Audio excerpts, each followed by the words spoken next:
as someone who plays American football in Russia, winning a competition is fun. I enjoy it. It's a good thing. We all like winning. But the thing is, do we create the kind of people in society we need, especially the right amount of economic actors? Because I'll tell you one thing, a lot of people who may be very good in terms of academics can't do shit in real life. They are purely academics.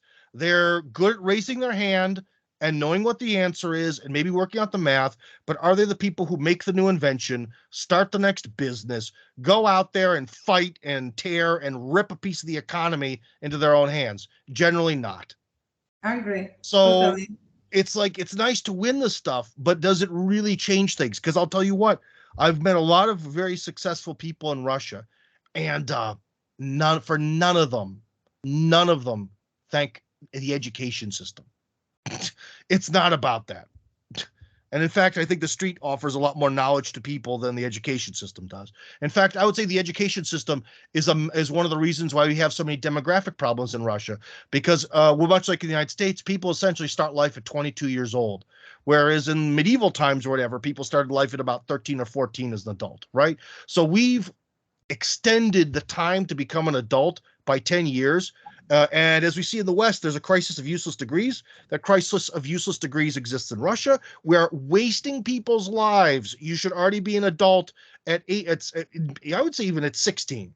Get the fuck out of school. Go out into life and do something. Because once you already have the basic reading, writing, and arithmetic and all that stuff, if we're not going to really pound higher thinking and business training and how to deal with, like, taxation and entrepreneurship and all the stuff in the students, if we're not going to do that, then they're already ready to go into the adult world when they're 15 or 16. So And yeah, the same problem we can see in the United States, except there's 12 years in school versus 10 years in Russia. So it's 11 in Russia. additional, 11. 11 now. 11 now, right? Yeah, that's it. I They're did not both too know. long. But it's still 10 years. So it's 11 in Russia and 12 in the United States. So when they're getting out of schools, they're already 18 and older. When in Russia, I used to go to a school at 6 years old. I graduated at 16, and 16 and a half, I was already accepted to university. By 21, I was already out with master's degree and go to Siberia to work. Yeah, the faster we get people out, the faster they get into the workforce, because a lot of this educational system, it's just bloated. It just keeps going on and on. Of course, there's a certain point in human development where people are still children. So, for example, my daughter is 13, and she's just not mentally ready to be an adult, as are most 13-year-olds. But somewhere along that line, that scale between the age of maybe 14, probably 15 to 17, 18, is somewhere in that gray area, people become adults. And I think it's for the benefit of Russian society if that starting point is maybe set a little bit on the early side. And especially for men, if they're going to make everyone serve a year in the army, that adds another year where you're learning something that might be potentially useful or useful for society, but it's certainly not useful for the economic side of your life. Okay, awesome. Over this last year, I learned how to drive a tank, and I'm an awesome tank operator. How much money can I make with that? Zero. Unless you want to stay in the army and become a professional contract soldier. But then again, the problem is the contract guys, that's all voluntary, whereas the conscripts are not. So. Well, unless they can be involved in some computer systems and learn something about networks and computers, and they come back with a good experience of network engineer. My husband was American. He, in fact, in America, it was the same way. He went to Navy. He'd been serving in the Navy for 5 years, got out with great knowledge and experience in network engineer, and became network engineer since. He never went to college, even for 1 year. But he's a senior network engineer for Parsons Corporation, making tons of money, and never got a college degree. So yeah, but then the problem is because of the Navy. But then you get to the other side with the U.S. military, where it essentially has become like a job training facility, rather than being an army designed to kill.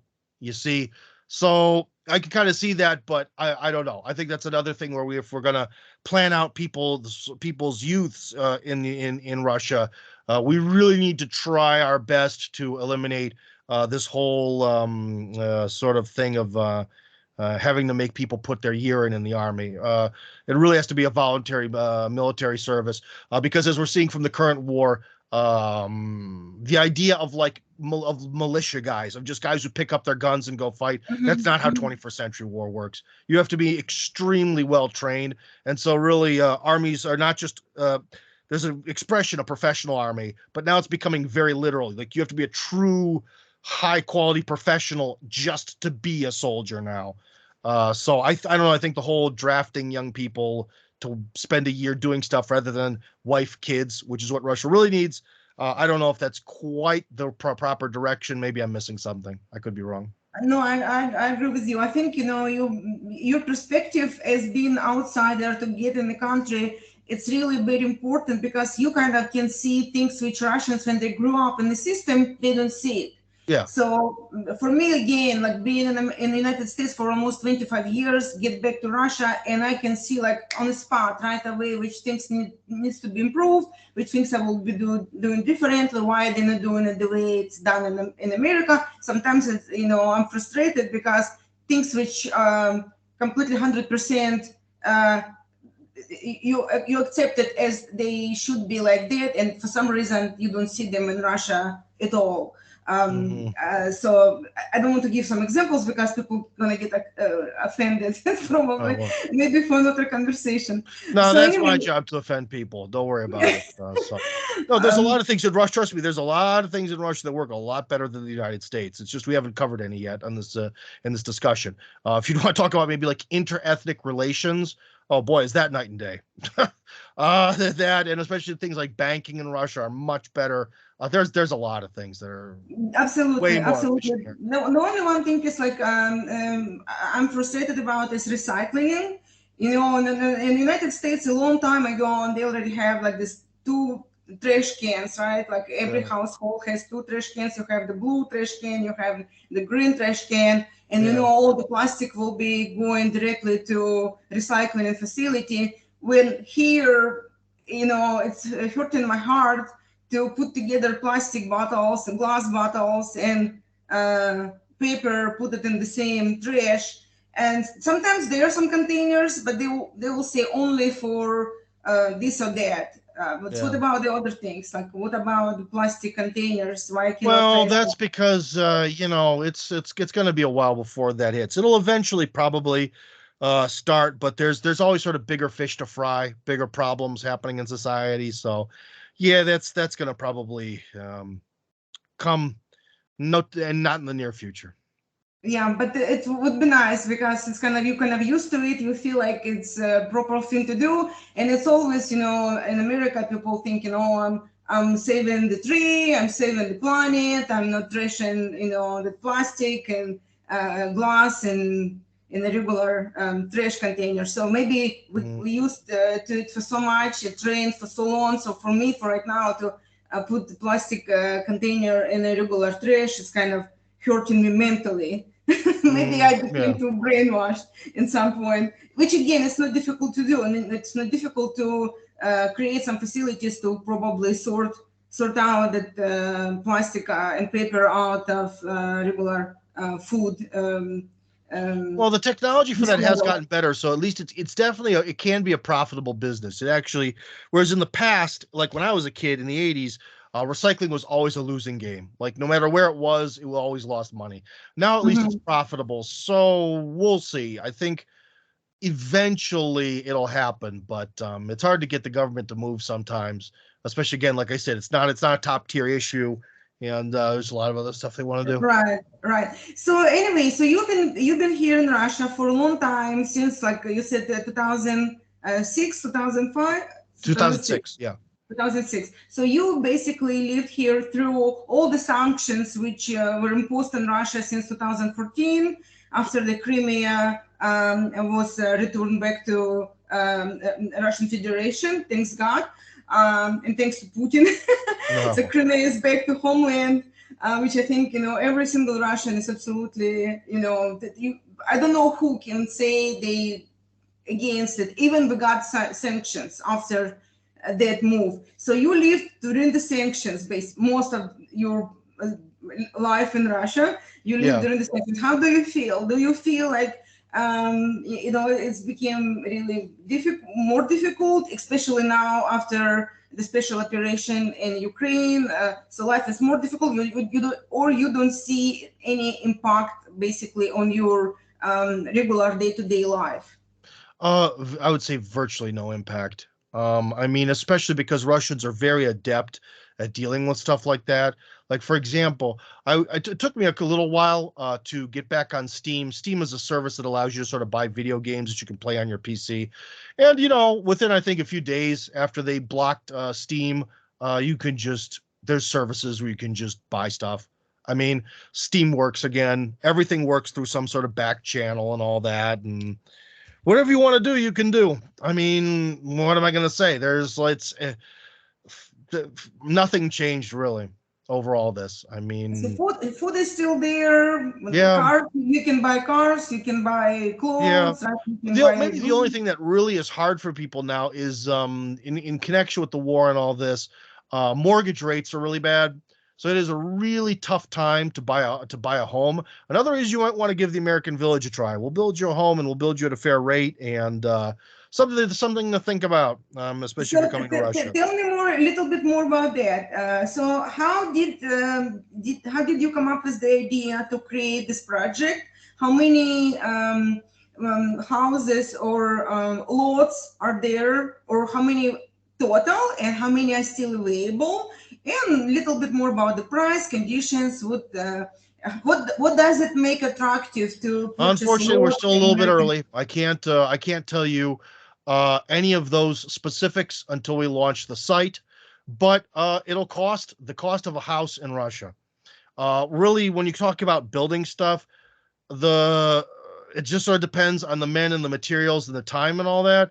So it's really going to be the same prices you'd pay to build a similar house. The only difference is you are, because some people, they insist, they're like, Tim, I don't need your program because I'm going to move to Russia on my own and I'm going to build a house on my own. Good luck when you don't speak the language. Try going to a hardware store and buy everything you need, that with different standards and all that, in a country where you don't speak the language. Good luck. So there's that side of things, right? I think it's a major convenience for a lot of people. Um, and yeah, and when we launch the site, we should have at least 2 locations to start, and not 2 plots of land, as in 2 locations within the Russian Federation, with a lot more to come. So however many So people want to where do it, are they? can do Where it. are they? Are they close to One will be Moscow? in the Moscow region, and Both of them, both locations. one will be in the Moscow One. region, and the Okay. other won't, in all likelihood, depending. You have to understand that with this kind of thing, because it's not the type of project where it's not like I have 100 million rubles in the bank and I just went out and bought the piece of land that I think is ideal for this. There's a lot of begging and negotiating and all that. So everything is constantly changing. And so that's why I don't like to get too crazy into the details, because there are none, because they could change tomorrow. When the site launches, that means we're ready to sell you the house of your dreams in Russia, which at the same time also allows you to actually legally move to Russia at the same time. So you're buying a place to live and a house. There will at least be, I can tell you one thing for sure, is we'll have 3 different sized houses. One will be very small, in the sort of the 60 square meter range. One will be about 106 square meters for medium size, and then the next sized one is something like, oh, what does it work out to be? 140 square meters. And those are Mhm. pretty standard house sizes in Russia. In square feet, they sound small, but guess what? In Russia, that's not how they build houses, because it is cold here, and you have to build houses to be effective. And houses also are built way better here than the United States. If you want to talk about I anything Russia totally does agree. better, the way things are done in the United States is a joke, an absolute joke. Yeah, quality of construction here is amazing. All the bricks and concrete and all the modern materials they using for the roof, Yeah. for the kitchen floors, all that stuff. I'm surprised how fast and how far the Russian construction kind of system went uh, compared to USSR. It's like materials, maybe because of proximity to Europe, they're using Yeah. a lot of European materials. Plus, China right now is making pretty good deal with all kind of systems and wires and all kind of stuff, which is probably cheaper and quality is not bad at all, as I understand. Yeah. Plus, of course, your own raw materials as wood, right? So they can build really nice kitchen out of like with wood cabinets and glass, and the price is basically just a fraction of what it will cost in America, the Yeah, same yeah. quality of kitchen. Plus, European kind of design is always flowing to Russia. People kind of using a lot of models and design from Europe. You can see like really beautiful kitchens and great furniture and appliances. For me, it was big shock because in America it's pretty much flat. Based on design, it's like really even difficult to find something modern in America. It's Yeah, mostly like classical, like dark black leather chair, yeah, rocking yeah. chair. That's your classical furniture. Unfortunately, we're still like that. Our price will be like really, really expensive there. Well, yeah, and I think you're onto something. Yeah, a lot of people in Russia. I think Russians' ability to travel has really affected things because it's certainly widened the amount of food that's around. Like when I came here, there was like the sushi pizza craze. So there was Russian food, sushi pizza. Now there's everything you could ever think of from the whole like global kitchen is on our plates, especially in major cities, right? And that also applies to construction because people have been all over. There's definitely some Scandinavian influence because it's very cold there, but Scandinavians always build stick frame, but they build very, very thick stick frame houses that they really start to focus on where the sun is versus your roof angle and the sun and all that. So there are some Scandinavian trends in Russia. But I think your sort of more modern Russian house, which is made just out of the house that Russians want, if they can afford it, is made out of concrete block. Right. And those essentially cinder blocks, that's what people want. And I think that's more of a uniquely sort of Russian way of constructing things because you I, don't see I, that in the I United agree. States. Like if you go to a Walmart, the outer walls are concrete or cinder blocks. Sometimes I watch some guys on YouTube. They have a channel where they build things in Virginia in the mountains, and if they're building on a slope, they'll do the wall that's by the slope out of cinder blocks. But in Russia, it's the whole effing house. If you can afford it again, because it gets to be a little slow, it gets to be a little expensive. That's why for our American Village, we're offering both. We're offering a more Scandinavian style stick frame or concrete cinder block action. All So. right, then I have next question talking about the American Village project. So now, before we start to talk with you, I actually thought based on some videos and information on internet, then you gonna just like you got this big field and you're gonna spread it or separate it by the divided by some lots. And I thought it's gonna be lots which you're selling so people can build their own homes. Now talking to you now Yeah. and a good thing we talk because now I understand a little bit better the project. So now Yeah. I believe you're gonna not just to sell empty lot, it's going to Mm. be house, right? So people can choose one of the models. You will provide 3 different sizes. People can choose which model they want, Yeah. and so you're gonna build for the people particular home, or you will just build the homes and let the people choose the home. No, How it's it's gonna going be? to be for a particular individual. We don't have the investment capital. Well, we have the Mhm. investment capital to maybe build like 4 houses in advance, but no, it's going to be more the kind where people will sort of pick the plot of land they want, and they'll pick small, medium, or large size home where they want it on a block or a stick frame. And Mhm. there's going to be sort of 2 interior designs. Because remember, in Russia, you can sell a home that's not finished, and that's normal. So if someone wants to do that, where they just sort of have the shell of the house and like there's a toilet and the sink, and they do whatever they want on the inside, that's fine too, because that's very normal for Mhm. Russia. But a lot of people who are moving here don't want that. They want a house that they can move into and sort of use. So there will be 2 interior designs. Of course, those interior designs are a little bit more focused on making things economical. The entire thing with this, like if you look at the designs of the home, why are or at least the one home where we have as of now that I've actually shown people the whole what's it's called Concept. blueprints, the whole Mhm. blueprints. Why is it a rectangle? It's an easy shape to make.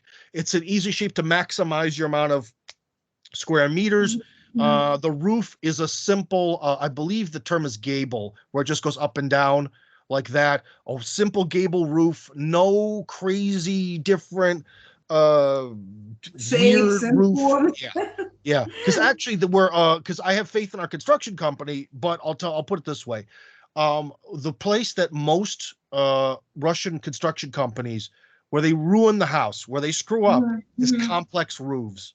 They never do it right. So I wanted this roof to be, it's like this, and then you just extrude it going forward. Mhm. Mhm. A classic what is that called in America? It's not rodeo, it's ranch, a classic ranch style house in the Midwest. So that's what we're doing. So that way it can't get screwed up. Yeah. So the